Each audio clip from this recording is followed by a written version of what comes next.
আজ আমরা আবার হাজির হয়েছি আরও একটি নতুন ভিডিও নিয়ে। বাড়ি মানেই আমাদের কাছে একটা নিশ্চিত আশ্রয়স্থল, আর সেই বাড়িতে থাকা মানুষজন হয় আমাদের একান্ত প্রিয়জন।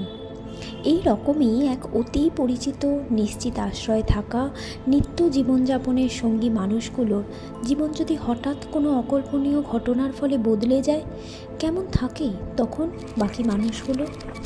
এই কাহিনীর মুখ্য চরিত্র নিপার নিশ্চিত জীবনে এরকমই এক ছন্দপতন ঘটে তার মাধ্যমিক পরীক্ষার শেষ দিনটিতে। তারপর থেকেই বদলে যেতে থাকে তার জীবনের সকল পরিচিত অপরিচিত মানুষের সাথে তার সম্পর্কের ধরন।